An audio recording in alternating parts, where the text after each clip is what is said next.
नमस्कार, बहुत स्वागत है आपका। आप देख रहे हैं पद्मनिष्ठ 24/7 कृष्णा सेंडे के साथ। बुलेटिन की शुरुआत करते हैं हेडलाइन से। मांझी मछुआ महासंघ ने कोतवाली थाने में सौंपा ज्ञापन। दिलीप चौरसिया और प्रज्वल चौरसिया के खिलाफ कार्रवाई किए जाने की मांग की। बीते दिनों भाजपा कार्यालय में वार्ड की रोड को लेकर उपजा था विवाद।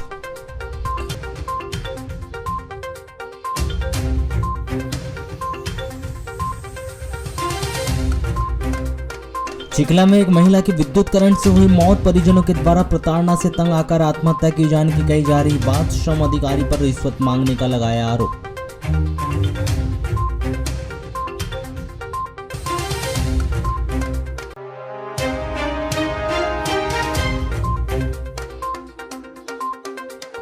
अवैध खनन पर रोक लगाने ददिया के ग्रामीणों ने डंपर को रोककर किया विरोध। खनिज विभाग ने कार्रवाई कर डंपर को किया पुलिस के हवाले।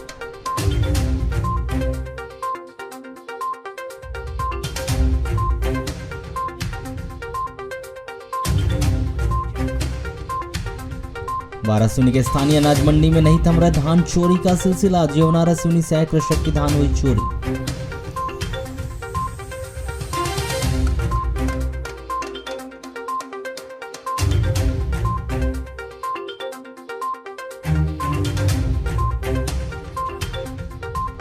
लालवर की ग्राम पंचायत घोटी में 2 दिवसीय बैल जोड़ी पाठ प्रतियोगिता का हुआ समापन। ढेकी सिवनी की बैल जोड़ी को मिला प्रथम पुरस्कार।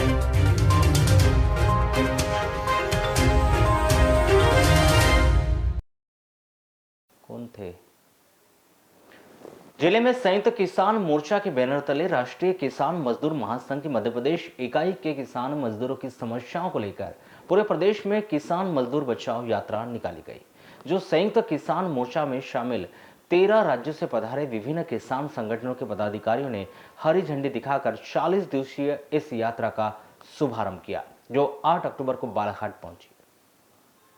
आपको बता दें कि विधानसभा चुनाव से पहले बीजेपी कांग्रेस की यात्राओं के बाद अब किसान मजदूर महासंघ ने अपनी किसान मजदूर बचाओ यात्रा शुरू की। यह यात्रा मध्य प्रदेश के सभी जिलों में जन जागरण करते हुए कुल 5000 किलोमीटर की दूरी तय करेगी। इस दौरान 15 जिलों में एक दिवसीय किसान सम्मेलन का आयोजन भी किया जाएगा।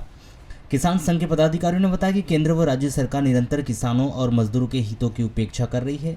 प्रधानमंत्री नरेंद्र मोदी की एनडीए सरकार ने 5 जून 2020 को अध्यादेश में 3 नए कृषि कानून लाया था, जिनके संयुक्त किसान मोर्चा ने देशव्यापी विरोध किया था। 378 दिन तक चले इस आंदोलन को अंततः केंद्र की एनडीए सरकार को वापस लेना पड़ा था। 19 नवंबर 2021 को प्रधानमंत्री नरेंद्र मोदी ने नए कृषि कानून वापस लेने की घोषणा की थी। नए कृषि कानून वापस लेते समय केंद्र सरकार ने संयुक्त किसान मोर्चा को 5 मांगों को भी पूरा करने के लिए प्रतिबद्धता जताई थी। इन फसलों की एमएसपी पर खरीदी कर गारंटी कानून, ऐतिहासिक महाआंदोलन के दौरान किसानों को अकारण लादे गए मुकदमों की वापसी, शहीद हुए 750 किसानों को मुआवजा और उनके परिवार के एक सदस्य को शासकीय नौकरी, पराली जलाने वाले किसानों पर दंड का प्रावधान समाप्त करने और बिजली कानून में किसानों को विश्वास में लेने की मांग अधूरी है। भोपाल से 17 राज्यों के किसान नेताओं ने झंडी दिखाकर रवाना की है। तो पहला टाउन हमारा सागर, दूसरा नरसिंहपुर, तीसरा छिंदवाड़ा, चौथा सिवनी, पांचवा बालाघाट, छठवां मंडला, सातवां जबलपुर। इस प्रकार से चार्ट है हमारे पास पूरा।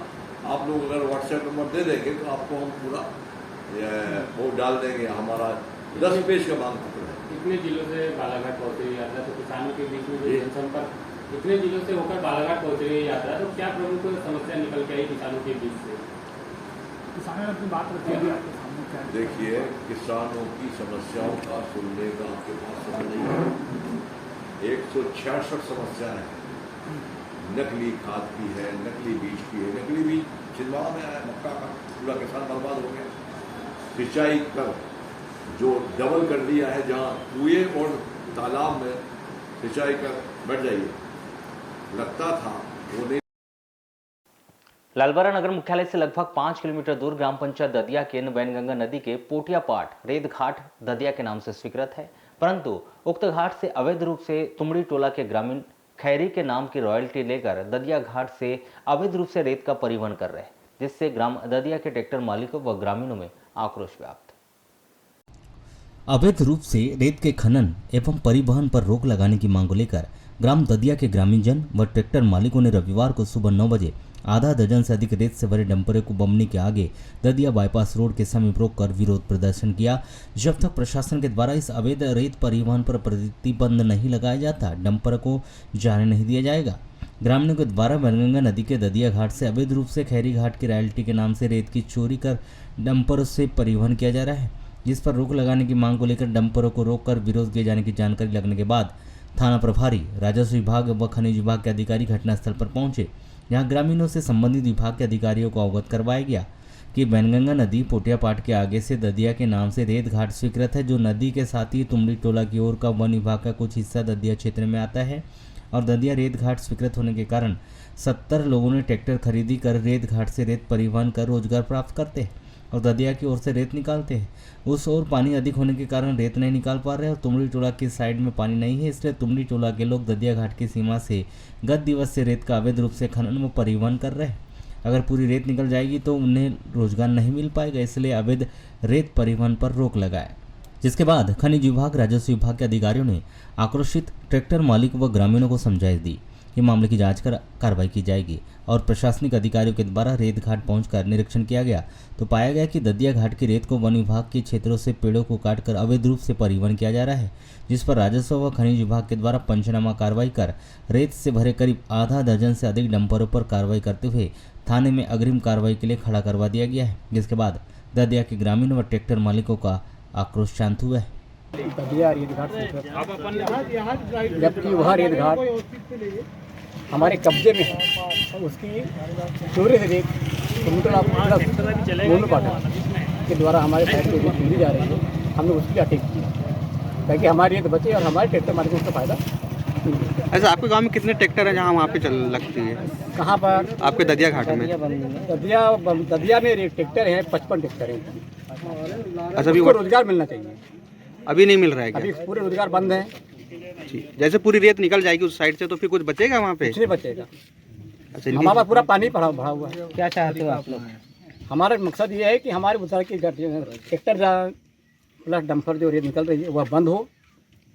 जब हमारा पानी छटेगा तब उस समय की व्यवस्था लगेगी। चालू होना है तो करवाएंगे, नहीं होना है तो नहीं करवाएंगे। अभी वर्तमान में क्या करेंगे? ग्राम ददिया में ददिया के नाम से घाट स्वीकृत है, ठीक उसी के सामने नदी से लगा हुआ गांव तुमड़ी टोला के लोग जंगल के रास्ते से अवैध रूप से रेत निकाल रहे हैं और जो घाट स्वीकृत है ददिया के ट्रैक्टर मालिक को, मजदूरों को जो काम मिलता था उसकी पूरी की पूरी रेत को अवैध तरीके से निकाल कर बेचा जा रहा है ठेकेदार के द्वारा। उसी को आज हम रोकने के लिए यहाँ खड़े हुए हैं, जिससे हमारे गांव के ट्रैक्टरों को काम मिले, हमारे गांव के मजदूरों को काम मिले और ये जो ट्रैक्टर से रेत निकाली जा रही है वो पूरी समाप्त हो जाएगी।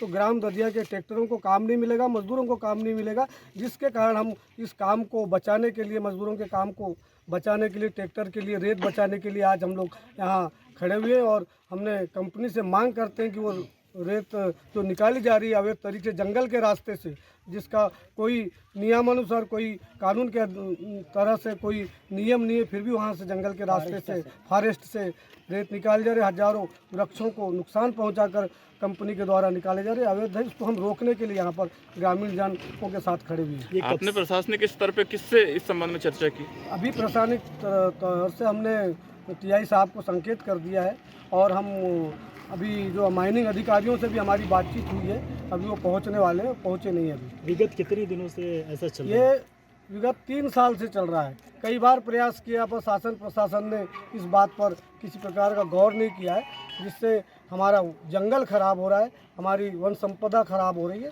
और जंगल के रास्ते से कोई नियम नहीं है, उससे भी वो रेत निकाली जा रही है। पिछले 3 हमारी ग्राम ददिया की यह मांग है सभी गाँव जन के साथ में कि यहाँ जो रेत घाट स्वीकृत हुआ है 4 साल या 3 साल पहले, तो वो घाट हमारे ग्राम ददिया के नाम से स्वीकृत हुआ।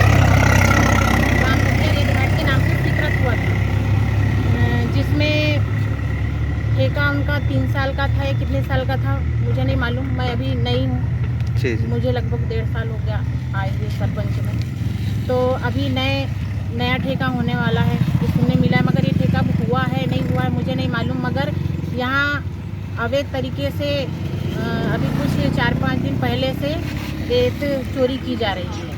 खनिज विभाग ने आपकी किसी तरह से एनओसी दी गई है आपके द्वारा? नहीं, खनिज विभाग ने कोई एनओसी नहीं ली, हमें कोई जानकारी नहीं दी है। मुझे गांव के नागरिकों के द्वारा जानकारी मिली कि यहाँ अवैध तरीके से रेत चोरी की जा रही है, तो मैं आज यहाँ उपस्थित हूँ।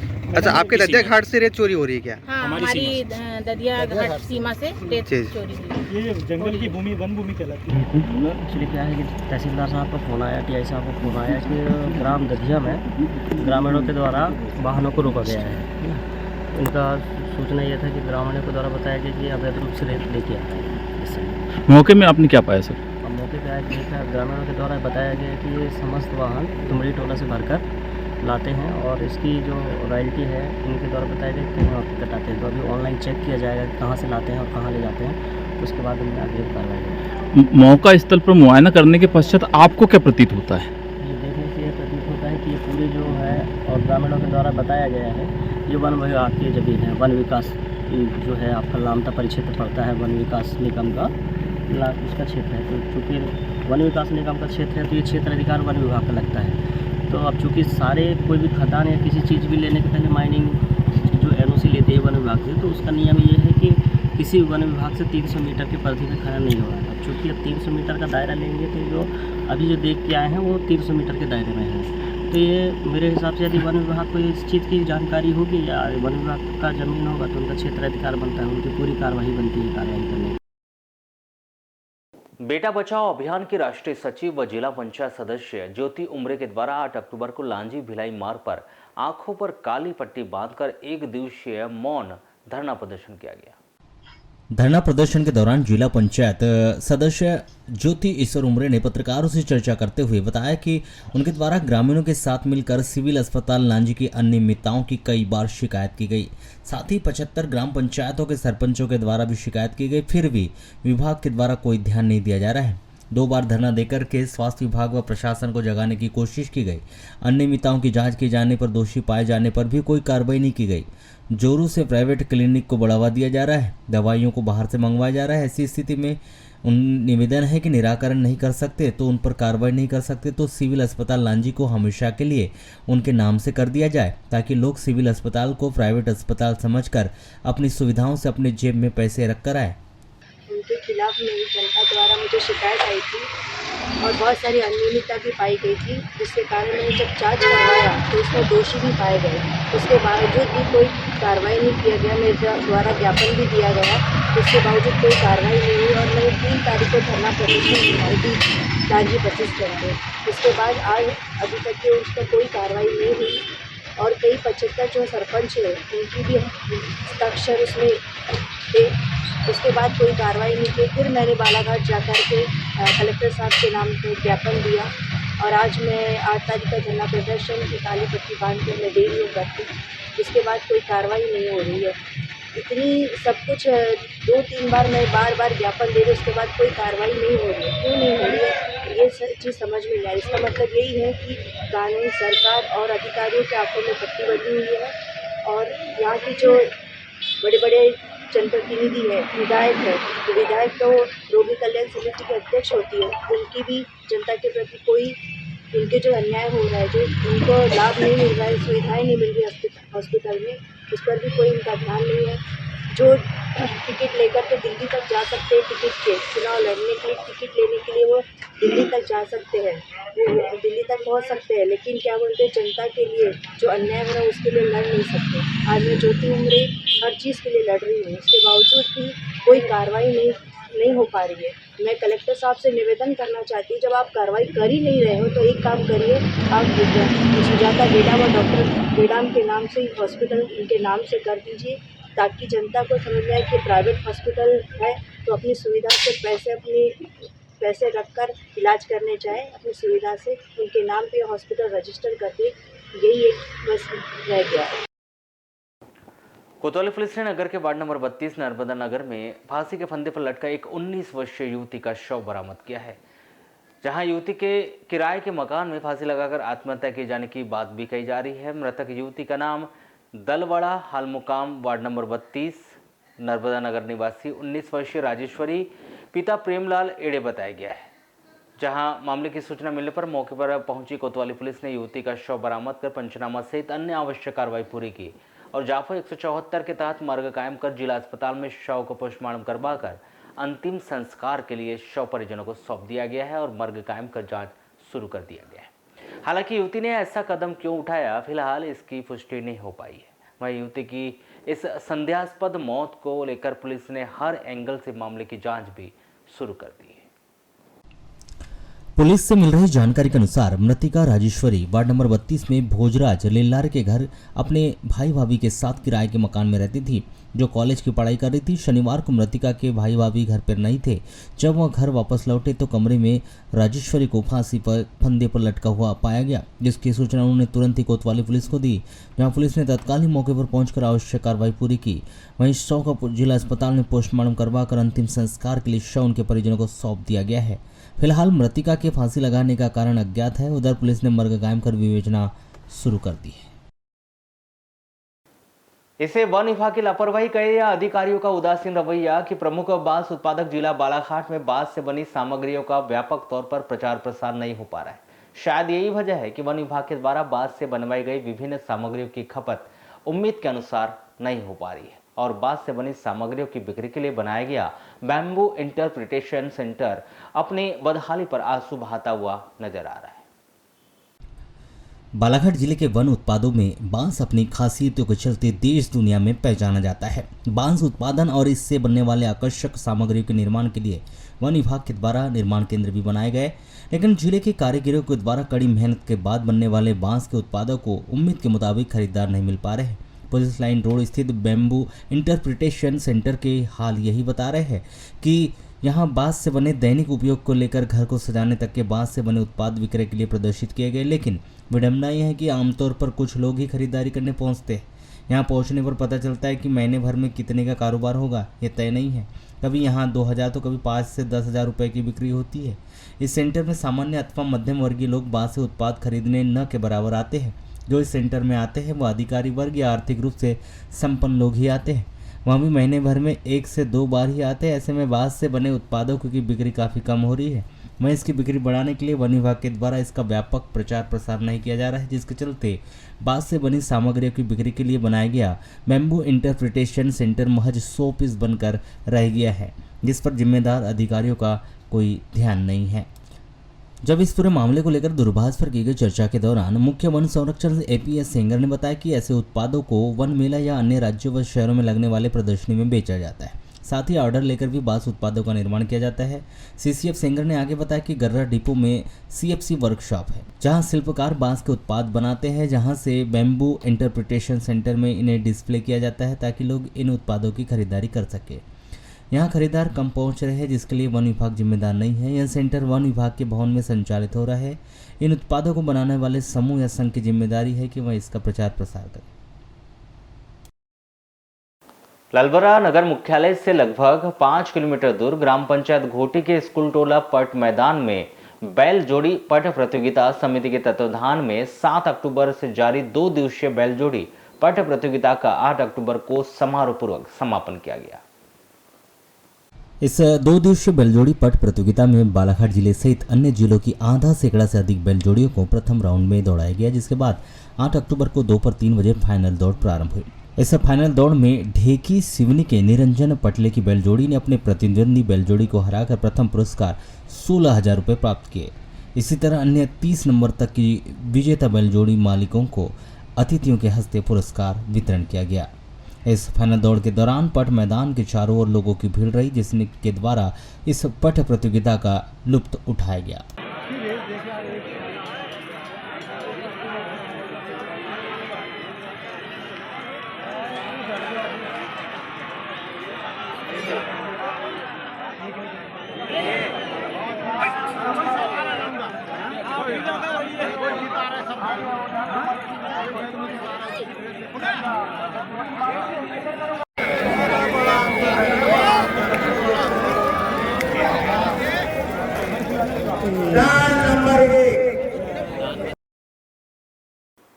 मांझी मछुआ महासंघ के पदाधिकारी सहित जिला अध्यक्ष मानक बर्वे के द्वारा कोतवाली थाने में ज्ञापन दिया गया, जिसमें कोतवाली थाना प्रभारी से निवेदन किया गया है कि दिलीप चौरसिया और उनके बेटे प्रज्वल चौरसिया पर यथाशीघ्र ही एफआईआर दर्ज की जाए।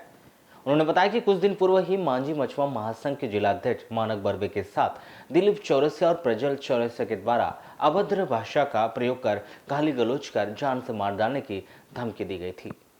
आपको बता दें कि बीते दिनों भाजपा कार्यालय में दिलीप चौरसिया एवं प्रज्वल चौरसिया के द्वारा मांझी मछुआ महासंघ के जिलाध्यक्ष व वार्ड पार्षद मानक बर्वे के साथ अभद्रता करते हुए गाली गलौज की गई थी। बताया जा रहा है कि वार्ड में एक रोड के बनने को लेकर दिलीप चौरसिया और पार्षद मानक बर्वे के बीच विवाद उपजा था। यहां विवाद भाजपा पार्टी कार्यालय तक पहुंच गया, जहां पर भाजपा कार्यालय में ही वरिष्ठ भाजपा नेता के सामने दिलीप चौरसिया व उनके बेटे प्रज्वल चौरसिया के द्वारा मानक बर्वे से रोड को लेकर विवाद किया गया। वह गाली गलौज करते हुए जान से मार डालने की धमकी भी दी गई, जिस पर मांझी मछुआ महासंघ के जिला अध्यक्ष के द्वारा बताया गया कि वह भारतीय जनता पार्टी कार्यालय के सम्मान में कुछ न कहते हुए वहां से आ गए थे और वह चाहते तो वहां भी उनसे विवाद कर सकते थे, किंतु उन्होंने भाजपा कार्यालय के सम्मान को देखते हुए किसी से कोई विवाद नहीं किया और इस बात की जानकारी वरिष्ठ भाजपाइयों को भी दी। वह नहीं चाहते थे कि विवाद और आगे बढ़े, किंतु यह बात धीरे धीरे मांझी मछुआ महासंघ के पदाधिकारियों को पता चली, जिसके बाद सभी सामाजिक बंधु एवं मांझी मछुआ समाज के पदाधिकारी के द्वारा इस विषय को लेकर कोतवाली थाने पहुंचकर दिलीप चौरसिया और उनके बेटे प्रज्वल चौरसिया पर एफआईआर दर्ज करने की मांग को लेकर एक ज्ञापन सौंपा गया है एवं यदि कार्रवाई नहीं होने पर पुनः विरोध करने की भी चेतावनी दी गई। 3 तारीख को वार्ड नंबर 21 की रोड का जो सिमेंट्रीकरण का काम चालू था, उस कार्य को शाम 4 बजे दिलीप चौरसिया द्वारा बंद करवा दिया गया और मात्र एकमात्र व्यक्ति के कहने पर उसको काम करवा दिया गया। रात में भाजपा कार्यालय में 10 बजे मीटिंग थी। मीटिंग के उपरांत करीब 11 बजे दिलीप चौरसिया और प्रज्वल चौरसिया दोनों भाजपा कार्यालय में आए और उन्होंने, मैंने जैसे ही बोला कि ये दिलीप ये रोड क्यों बंद करा दिया, तो मेरे पे सीधे गाली गुत्तार से दोनों बाप बेटे उतारू हुए। मुझे अभद्र व्यवहार किए, गाली गुत्तार किए, मारने की धमकी दी है और बहुत ज़्यादा, मतलब उस समय मैं भी कुछ कर सकता था, लेकिन मैंने वहाँ पर सभी पदाधिकारी से भाजपा के मेरे को पकड़ लिए। भैया आप समझदार हैं, आप चुपचाप रहो। मैं शांत रहा। मैंने भाजपा के कार्यालय का सम्मान करते हुए, भाव का सम्मान करते हुए किसी प्रकार का अभद्र व्यवहार नहीं किया। इस कारण से मैंने ना किसी को अपने परिवार में मैंने अपने लड़के को बताया, ना ही मेरे समाज के लोगों को बताया। आज 3 दिन बाद समाज के लोगों को जब मालूम पड़ा कि आपके साथ ऐसा अभद्र व्यवहार किया गया, मारपीट की जब इतनी बड़ी घटना होने वाली थी, आप लोगों ने हमें बताया नहीं। इसलिए आज आक्रोशित होकर समाज के लोग, सभी लोग थाने में इसकी एफआईआर करने के लिए मौजूद है। बताएंगे कि क्या किस प्रकार की कार्रवाई चाहते हैं? अब समाज के लोगों का यही है कि हमारे समाज के जिला अध्यक्ष हैं, उनके ऊपर जब इतनी बड़ी अभद्रता और गाली गुत्तार हुई है तो उनके साथ कड़ी से कड़ी कार्रवाई होना चाहिए और उनको तत्काल गिरफ्तार करना चाहिए।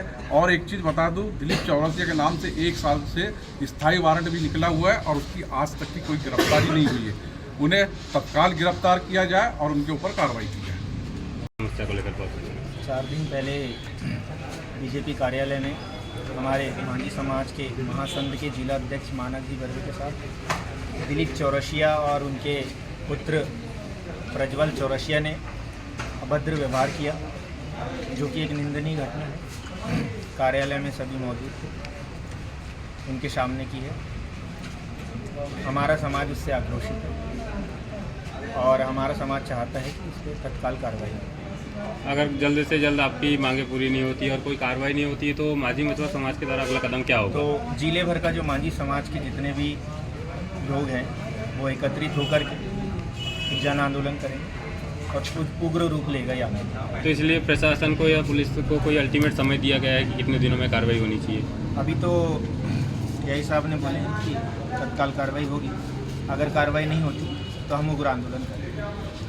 जब हमारे द्वारा इस विषय को लेकर थाना प्रभारी प्रकाश वास्कल से चर्चा की गई तो उनके द्वारा बताया गया कि 8 अक्टूबर को मांझी मछुआ समाज के कुछ पदाधिकारी के द्वारा थाने में पहुंचकर उन्हें एक ज्ञापन दिया गया है। उनके द्वारा उनसे ज्ञापन ले लिया गया है और वह इस मामले को लेकर गंभीरता से जांच करेंगे। जो भी नियम के अनुसार कार्रवाई होगी वह यथाशीघ्र ही कार्रवाई करेगी। मांझी मछुआरा समाज के लोगों द्वारा एक आवेदन पत्र थाने में प्रस्तुत किया है उनके जिला अध्यक्ष के साथ में कुछ लोगों ने अभद्र व्यवहार किया था। इस संबंध में आवेदन पत्र दिया है। जांच उपरांत जो भी वैधानिक कार्रवाई होगी वो की जाएगी। सर कुछ उनने आरोप भी लगाया है कि जिसके खिलाफ में उनने आवेदन दिया है थाने में, उसके खिलाफ में कुछ वारंट भी है पूर्व में। हाँ, उन्होंने आरोप लगाया है। हम उसका रिकॉर्ड दिखवाते हैं और रिकॉर्ड दिखवाने के बाद में और जांच के बाद में जो भी वैधानिक कार्रवाई होगी वो करेंगे। ग्राम चिखला में एक विधवा महिला ने स्वयं को विद्युत करंट लगाकर आत्महत्या करने का मामला सामने आया है। मृतक महिला का नाम ग्राम चिखला निवासी उर्मिला पति स्वर्गीय प्रेमलाल डोंगरे बताया गया। उधर विधवा महिला की मौत की जानकारी मिलने पर मौके पर पहुंची हट्टा पुलिस ने परिजनों के बयान दर्ज कर पंचनामा सहित अन्य आवश्यक कार्रवाई पूरी की। वहीं जाफो 174 के तहत मर्ग कायम कर शव को पोस्टमार्टम के लिए जिला अस्पताल पहुंचाया गया, जहां शव का रविवार की सुबह पोस्टमार्टम करवाकर अंतिम संस्कार के लिए शव उनके परिजनों के सुपुर्द कर दिया गया है। तो वहीं परिजनों से मिली शिकायत के आधार पर पुलिस ने इस पूरे मामले की जांच शुरू कर दी गई। प्राप्त जानकारी के अनुसार दलित महिला उर्मिला डोंगरे का मकान 2 वर्ष पहले आई भारी बारिश से ढह गया था। इसके मुआवजे के लिए वे 2 वर्षों से राजनीतिक नेताओं, सरकारी अफसरों से गुहार लगाती रही, जिससे वह विभागों के चक्कर भी लगा रही थी, लेकिन उसे कहीं से भी राहत नहीं मिली और वह खुले आसमान के नीचे अपनी जिंदगी गुजारने के लिए मजबूर हो गई। बताया जा रहा है कि प्रधानमंत्री आवास योजना के लिए कई बार आवेदन किया पर उसे प्रधानमंत्री आवास योजना का लाभ नहीं मिल सका। जहां गांव के लोगों ने इस महिला की व्यथा को देखते हुए उसे बुद्ध विहार सामुदायिक भवन में ठहराया गया था, जहां करीब 1 वर्ष से महिला अकेली रह रही थी। कई बार आवेदन निवेदन करने पर भी कोई सुनवाई नहीं होने पर व्यथित होकर बीते दिवस बिजली करंट से उसने आत्महत्या कर ली। हालांकि यह आत्महत्या है या हादसा यह तो जांच के बाद ही सामने आ पाएगा, लेकिन उनके दामाद ने आरोप लगाया है कि शासन की योजना का लाभ नहीं मिलने से उसके सास ने आत्महत्या कर ली है। इसको लेकर उन्होंने जांच की मांग करते हुए संबंधितों के खिलाफ शिकायत दर्ज कराकर दोषियों पर कार्रवाई की जाने की मांग की। इनका जो है एक हमारा विवाह सहायता का मामला जो है रनिंग में था, जो एक लेबर इंस्पेक्टर वंदना उई के द्वारा जो है उन्हें पात्र होने के बावजूद जो है अपात्र घोषित कर दिया था, जिसकी वजह से महिला काफ़ी तनावग्रस्त थी और उससे पहले 2 वर्ष पहले ही जो है उनका मकान बारिश में पूरी तरह टूट चुका था। और इसमें हम लोगों ने बहुत कोशिश की कि प्रधानमंत्री आवास योजना के माध्यम से हमें उसका योजना का लाभ मिल जाए, ताकि जो हमारी जो सासू माँ है जिनका कोई पालन पोषण करने वाला नहीं है, बिल्कुल जो है वो बेसहारा है, उन्हें थोड़ी मदद मिल जाती। लेकिन जो है शासन की तरफ से पूरे 2 वर्ष तक कोई भी ध्यान नहीं दिया गया। इसके लिए हमने जो है सीएम हेल्पलाइन पे भी अनेकों बार कंप्लेंट की। कलेक्टर साहब को भी हम लोगों ने पत्र के माध्यम से, जन सुनवाई के माध्यम से अनेकों बार हम लोगों ने ये अवगत करवाया, लेकिन प्रशासन की तरफ से कोई ध्यान नहीं दिया गया।